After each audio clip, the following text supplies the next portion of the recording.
Abigail Wilson jolted awake in her cramped apartment in the New York suburbs, the shrill scream of her alarm clock cutting through the quiet like a warning shot. Her heart pounded hard, a cold sweat sticking to her skin, not from the noise, but from the weight of what today meant.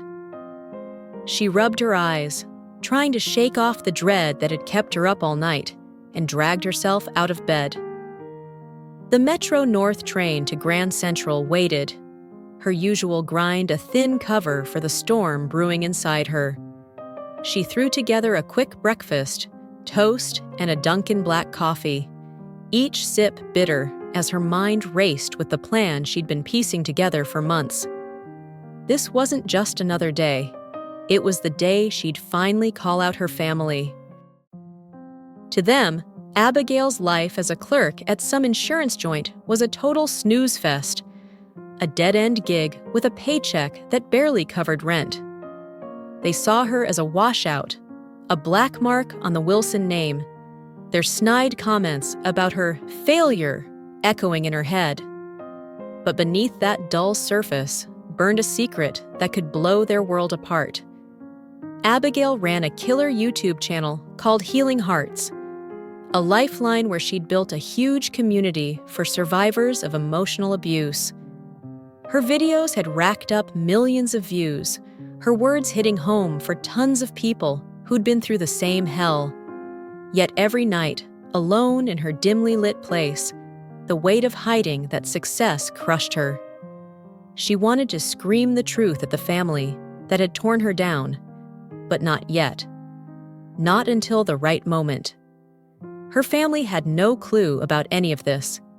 Her dad, Theodore Wilson, was a big shot in real estate, a guy who owned huge chunks of land upstate and turned them into one fancy neighborhood after another. His company, Wilson Estates, was a heavyweight in the area. Theodore was a perfectionist, obsessed with winning, and that obsession had turned Abigail's childhood into a pressure cooker. From the time she was little, he'd set sky-high standards, his harsh critiques slicing into her whenever she fell short. "You'll never measure up," he'd snap, his voice like a slap, leaving her doubting herself for years. Her mom, Beatrice Wilson, had been a model back in the day, and even now, she kept up that elegant look, holding court in local society. But behind the pretty face was a coldness that could freeze you out. Beatrice demanded her daughters shine as women, and when Abigail started caring more about social issues than grades, her mom shut her down hard. "Wasted potential," Beatrice would say, her lips curling like Abigail's compassion was a joke. Then there was her younger sister, Charlotte Wilson, living the dream her family had mapped out. As the PR director at Wilson Estates, Charlotte had nailed a fancy degree, climbed the company ladder, and was now set to marry Nathaniel Pierce, the son of a big-name local family. Charlotte was the golden girl, her every win a neon sign pointing to Abigail's failures. The vibe between Charlotte and Abigail was a ticking time bomb. Charlotte had always been the family's favorite, looking down on Abigail like she was dirt under her heels. One morning, Abigail's phone buzzed on her nightstand, the sound jarring her back to reality. She grabbed it, her fingers shaking as she opened a text from Charlotte about the wedding invite, the words stabbing her like a knife. "You still haven't replied," Charlotte wrote, her tone dripping with attitude. "Don't you dare ruin my special day. Keep your messy divorce out of it. Nathaniel's family is classy." Abigail's breath hitched, a shaky sigh slipping out as her family's cruelty hit her all over again. 2 years ago, she'd ended her 5-year marriage to Ethan Caldwell, not because she was infertile like they claimed, but because their abuse had been too much to take. They'd labeled her a loser, a barren woman dumped by her man, their words a non-stop attack that left scars she still felt. But staring at that text, a fire sparked inside her. fueled by years of bottled-up rage and a promise to take back her dignity. She walked to the window, her eyes tracing the certificates and plaques on her wall, silent trophies of her secret wins. These were hers, earned through grit and tears, yet hidden from the family that had written her off. Through her online gig, she'd built a name as an advocate for emotional abuse survivors and started the Healing Hearts Foundation, a safe haven for people like her. But she'd kept it under wraps, knowing the truth would be a weapon they couldn't handle. At a rickety desk in the corner, she scribbled a reply to the wedding invite, her pen wobbling with anticipation. "I'll be there," she wrote, her handwriting steady despite the chaos in her head. "Got some special plans for the family." She grabbed her smartphone, opening an app that flashed Healing Hearts Live with a ready tag. She sucked in a deep breath, her chest tight with what she was about to do. Her family thought Ethan was a washed-up loser, but he was now running a booming tech company. The real reason for their split? A secret she'd guarded like a loaded gun. She yanked open her closet, her fingers brushing the navy blue dress she'd picked. Her secret weapon. It was plain, letting her blend in, but packed with the power to drop a truth bomb from her phone. Her pulse raced as she checked her phone again, scanning an email from her lawyer. All set. The words sent a jolt through her, a mix of nerves and guts that made her hands shake. She nodded to herself, whispering, "I'm not running anymore." Her voice was soft but tough, each word a battle cry. Time to spill the truth. She slid the phone into her pocket, the dress hugging her like armor, and stepped out, ready to face the fight ahead. The ballroom at the Grand Palace, a fancy hotel in Westchester County, sparkled like a golden trap, its extravagance clashing hard with the storm brewing in Abigail's heart. Crystal chandeliers hung like frozen tears, lighting up white and gold flowers on every table, a perfect cover for Charlotte and Nathaniel's wedding bash. Local big shots mingled with the rich crowd, their laughs and clinking glasses, a fake tune celebrating the Wilson Pierce tie-up. Abigail froze at the door, her navy blue dress chosen to dodge the spotlight, but her heart was pounding hard, each beat yelling that she was about to blow everything up. She felt like an outsider crashing a party that never wanted her, her family's cold rejection hitting her like a brick wall as she stepped into the lion's den. She gripped her smartphone, her fingers digging in as she sucked in a shaky breath, bracing for the showdown. "You finally showed up," a voice hissed behind her, thick with disdain. She spun around to face Beatrice, her mom's perfect makeup and champagne gold dress, clashing with the ice in her stare. Beatrice's eyes raked over Abigail, her lips curling like she was sizing up trash. "You could have at least dressed up," she snapped, her tone sharp enough to cut. "This is my daughter's big day. Everyone's watching, and you look like a charity case. Can't you fake it for once, Abigail?" The words sliced deep, reopening old wounds, but Abigail forced a brittle smile, her heart racing with rage and guts. "I'm here, Mom," she shot back, her voice steady despite the fire inside. "That's what counts." "Where's Charlotte?" Abigail asked, her tone flat but edged with something Beatrice missed.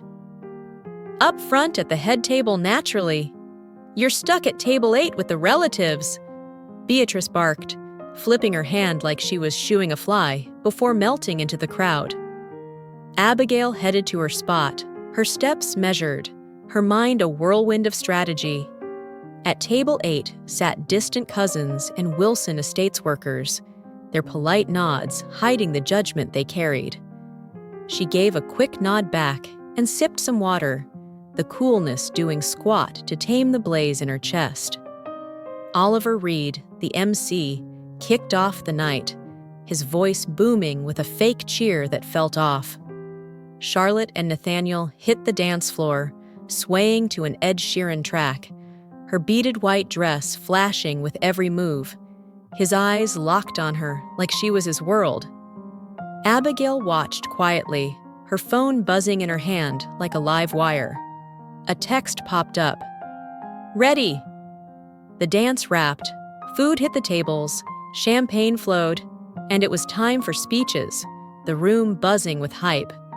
Theodore Wilson stood first, his voice steady but cold. "We're pumped to welcome the Pierce crew," he started. No warmth, just pride dripping off him. "My girl Charlotte's always been our pride, rocking the talent and looks that make the Wilson name shine." Abigail grabbed her wine glass, taking a swig as her eyes zeroed in on the projector and screen, her pulse kicking up. Beatrice's turn was all about her, a brag fest on her old modeling days. "Charlotte got my good looks," she bragged, pulling polite chuckles. Then Charlotte rose, her smile blinding, scanning the room like a queen. "Today's the happiest day of my life. So proud of my sis." Abigail flashed a tight smile. "Happy for you, Charlotte," she said, her voice calm before the storm. Abigail's hand shook as she raised her phone, the weight of her next move pressing down like a thundercloud. "Hold up," she said, her voice slicing through the chatter. "I've got a special video to share." Oliver froze, his pro smile slipping. "What kind of video?" he asked, a nervous edge creeping in. Abigail's grin widened, sharp and dangerous. "A congrats message for my sister," she said, her words heavy with what was coming. She nodded at the staff, her heart slamming against her ribs. "Kill the lights." The room went dark, the chandeliers fading to a dim glow, a hush dropping like a guillotine. The projector kicked on, its beam cutting through the shadows, and Abigail felt the air thicken, the quiet before she dropped the bomb. The screen flared up, a recorded convo blasting through the room like a gut punch. "Charlotte, your figure's perfect," a sleazy guy's voice purred. "Waist to tie the knot so young."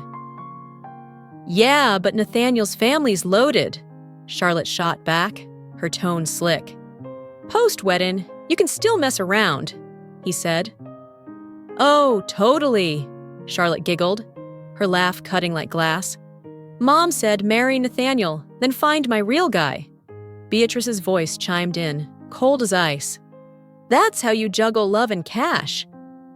Gasps hit the crowd, a shockwave turning to dead silence as the video rolled, each line hammering the Wilson family's fake front. "Charlotte, you're lucky with parents like that," the guy said.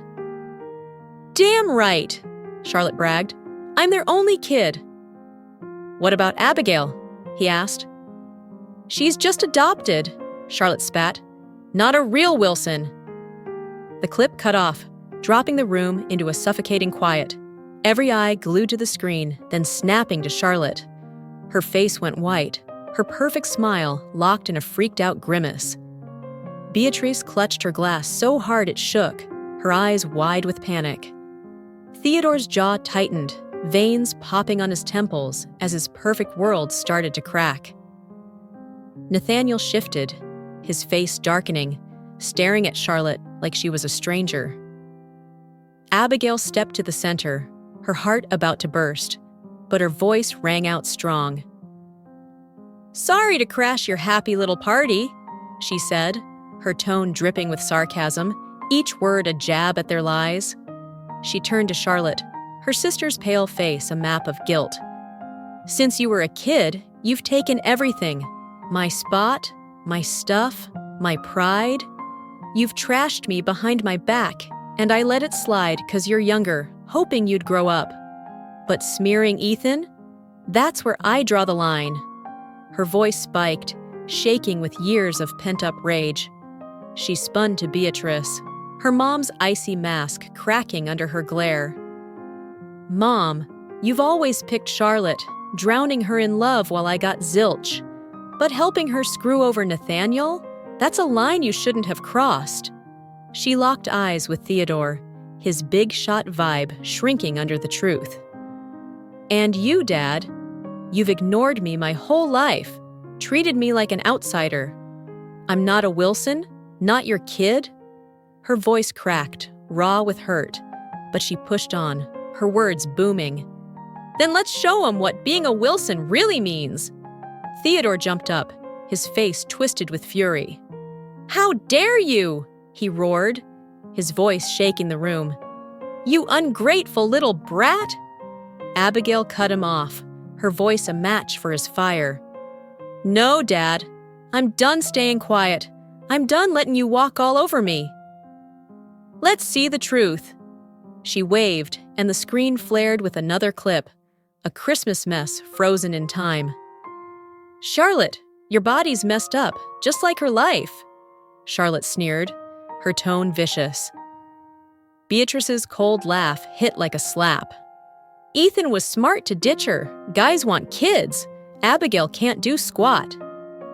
As it played, Abigail swung the camera around, zooming on Theodore, Beatrice, and Charlotte's freaked-out faces, their masks slipping.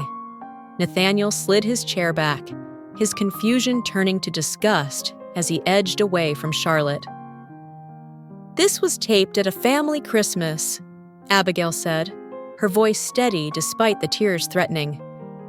I stepped out, but there's more. A new clip dropped, Theodore's voice hitting like a judge's gavel. Abigail's a flop. Charlotte's my real daughter. Abigail was a mistake. Beatrice shot up, her cool gone. Stop it! That's illegal snooping! Abigail stayed calm, her voice a quiet storm. No, Mom. New York says recording's legal with one okay. I okayed it, and I'm my own witness to the abuse I took. She tapped her phone, and a new video rolled, 16-year-old Abigail glowing from a piano gig. I got second place, she cheered. You mean you lost? Theodore snapped, ice cold. Wilsons don't settle for second, first or bust. Her smile died. Second out of 25, Dad. Loser, he growled, walking off, his words a knife to her joy. The room's vibe shifted, whispers buzzing into a restless hum, guests squirming. The Holloways, Nathaniel's folks, muttered low, their faces tight with shock. Abigail pressed on, her voice rising. I've lived through 1,000 of those moments. They've called me a loser, defective, a disgrace. Worst of all, mocked my divorce and infertility. She eyed the screen, her gaze fierce. To everyone watching, you felt this too. Family abuse is tough to prove. That's why I started Healing Hearts, to collect survivor stories and build a support crew. Theodore bolted up, his face a mask of rage. Bull, you're just begging for attention, wrecking Charlotte's day. Attention? Abigail laughed, the sound cutting his rant. Dad, I've got 1 million YouTube followers. My book drops next month. I run a nationwide nonprofit. If I wanted spotlight, I'd have grabbed it ages ago. Silence hit, shock hitting Theodore and Beatrice. They had no clue about her wins. You thought I was some low-rent clerk with a busted marriage and a barren womb, Abigail said, her voice gaining power. I let you think that, knowing you'd try to sabotage me if you knew. And your take on Ethan? Dead wrong. The heavy doors banged open, the noise like a gunshot in the stunned quiet. A tall, confident guy strode in, his polished shoes clicking with purpose that grabbed everyone. It was Ethan Caldwell, but not the Ethan they'd mocked, a far cry from the shaky dropout. Now, he was all power, his sharp suit hugging a frame that screamed success, his once nervous eyes blazing with grit. A gasp ripped through the room, a shockwave crashing their crumbling front. Beatrice sank into her chair, her glass smashing to the floor, her face ghost white. Theodore's face turned a scary red, his fists clenching as he glared at the man he'd written off. Ethan stopped by Abigail, his presence a rock as he rested a hand on her shoulder, a silent boost. "Miss me?" he said softly, his voice slicing the tension, his look daring anyone to step up. Ethan's voice shook with feeling, his grip on Abigail's shoulder tight, like he was holding onto her strength. "Abigail, I didn't bail 'cause you're infertile," he said, his words heavy with regret, each one a confession of his shame. "I left 'cause I couldn't handle your family's abuse, not 'cause I stopped loving you, but 'cause I was too weak to back you up. I ran from their crap, and I left you alone when you needed me most. I'm sorry, Abigail, so damn sorry." His voice cracked, and he paused, swallowing hard to keep it together. Then he faced the crowd, his eyes steel, his tone fierce. "I'm now running a tech company, a real success. But Abigail's guts inspired me to rebuild my life. Her fight against your nonstop torment gave me the push to rise. I've been backing her nonprofit on the down low, waiting for this day. The day she'd stand tall and call out the monsters who tried to break her." Suddenly, a bunch of people stood at the back, Abigail's online crew. Sophia Carter, one of them, stepped up, her voice clear. "We're with Abigail. Her guts have given us the power to take our voices back." The room buzzed with a new energy, a wave of support lifting Abigail. Charlotte stood frozen in her wedding dress, her perfect day falling apart right in front of her. She glanced at Nathaniel, but he stared off, his face a mix of confusion and disgust. "Abigail, why the hell are you doing this?" she stammered, her voice cracking. "This is my freaking wedding!" Abigail locked eyes with her sister, her glare burning with years of bottled-up rage. "You've been trashing me in public for years, Charlotte, building yourself up by tearing me down. Today, you went too far. I'm not staying quiet anymore." Ethan grabbed her hand, his hold firm. "We've got proof of years of abuse. Now, Abigail's dropping the truth on millions." Tears welled in Abigail's eyes, not from sadness, but from freedom. She sucked in a deep breath, her voice rising like a battle cry. "For years, they made me feel worthless. But today, I'm taking my worth back. To anyone else hurting like I did, you're not alone. Your voice matters, and it's never too late to speak up." Ethan grinned, his guilt swapped for pride in her strength. Abigail paused, her breath catching as she geared up to drop the final bombshell. The truth that would shatter her family's lives for good. The room held its breath, the air thick with tension, every eye on her as she braced herself. "The docs say I'm not infertile," she said, her voice low but building to a roar. "But Charlotte is. It's from Theodore's messed up DNA, passed to his girls." A collective gasp tore through the crowd, a shockwave turning to a wild murmur. Charlotte shuddered like she'd been slapped, her face going totally white, pale as her wedding dress, her hands gripping the table to keep from falling apart. "That's a lie!" she screamed, her voice a raw, desperate wail echoing through the ballroom, her perfect front crumbling to dust. Abigail's stare was rock solid, her voice soft but edged with steel. "My tests came back clean, Charlotte, but you and Nathaniel have been trying for months, right? And failing, 'cause it's a medical fact. Theodore's defect hits his daughters, a secret he's buried forever." Theodore's chair scraped as he stumbled up, his face a mix of fury and fear, his hidden shame out in the open. "Enough!" he bellowed, his voice shaking with rage and panic. But it was too late. The truth had set the room on fire. Theodore slumped into his chair with a groan, his shaky hands clutching the table like it was his last lifeline. His buried secret, The genetic flaw he'd hidden for decades was now exposed, a rotting wound for all to see. His empire, his name, everything he'd built, was crashing down, and for once, the mighty Theodore Wilson looked small, broken, a guy crushed by the truth. Charlotte whipped around to her parents, her eyes wild with desperation, her voice a raw scream. "Is this true? Tell me it's not!" Beatrice buried her face in her hands, her perfect cool shattered, her fingers trembling as she hid from the shock she hadn't seen coming. Her silence screamed the answer, a betrayal deeper than words, a heavy fog choking the Wilson family's fall. The room froze as Nathaniel stood, his moves slow and heavy, a storm brewing in his eyes. He stepped away from Charlotte, the gap between them growing like a canyon. "I'm not marrying into this mess," he said, his voice low and deadly, each word a hammer to Charlotte's crumbling world. She paled, her hands shaking as she reached for him, desperation carved into her face. "What are you saying?" she gasped, her voice breaking. "This is all lies. Abigail's just jealous." Nathaniel shook his head, his look a mix of disgust and hurt. "I've heard how you've trashed her these past months, Charlotte.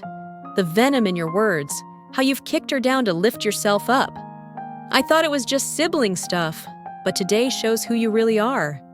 I'm not living with that."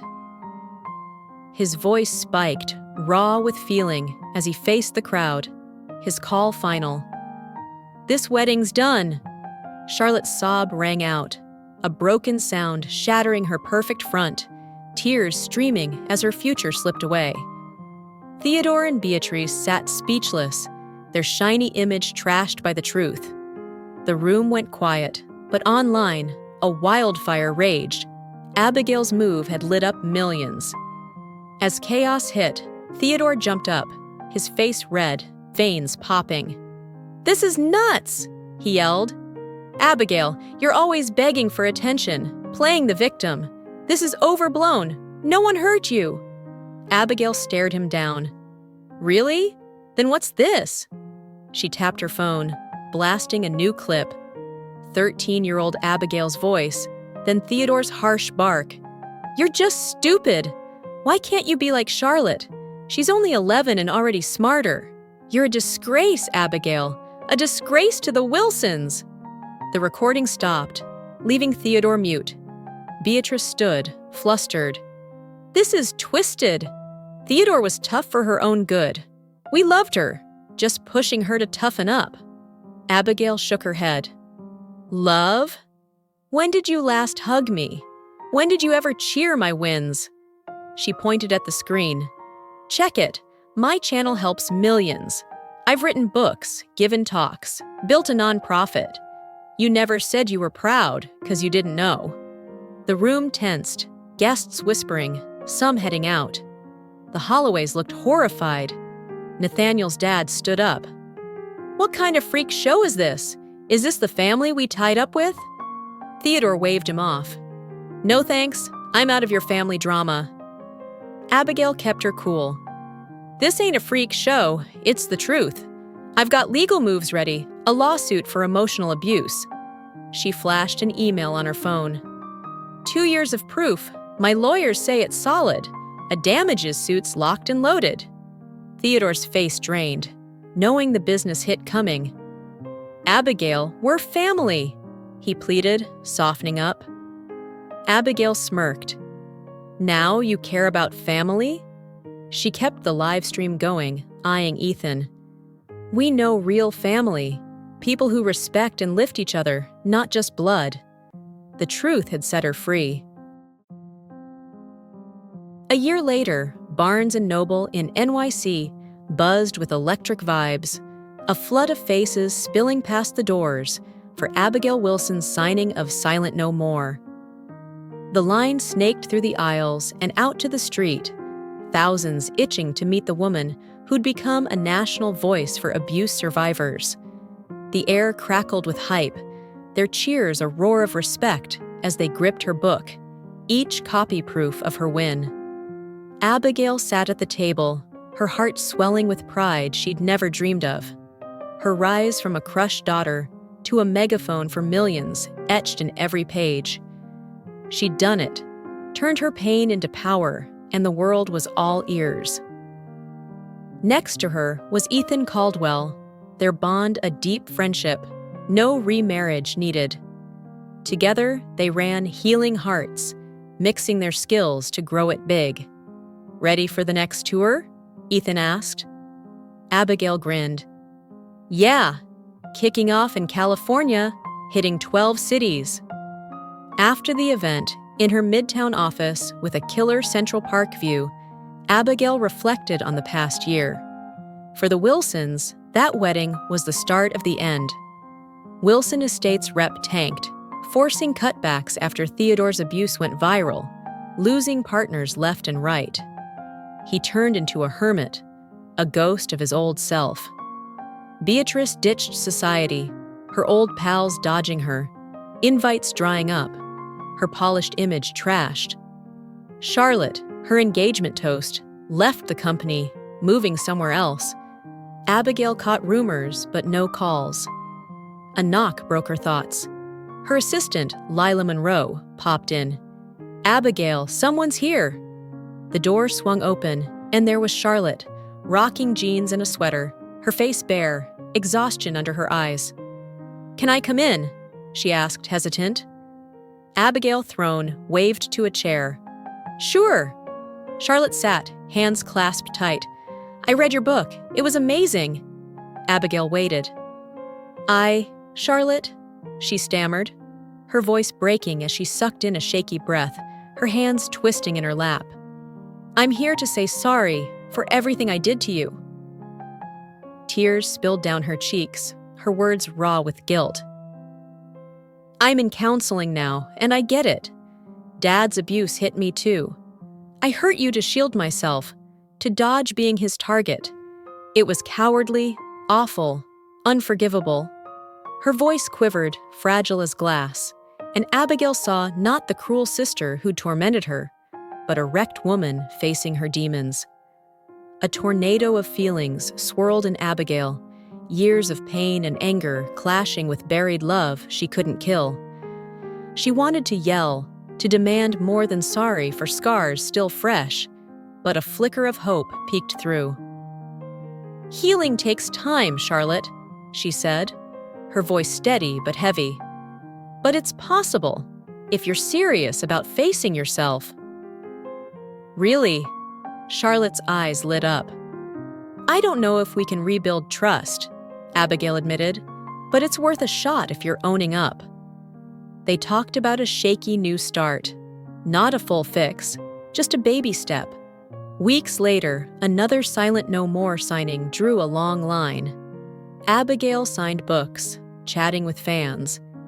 Ethan stood as her partner, while Charlotte, now a quiet volunteer, helped out.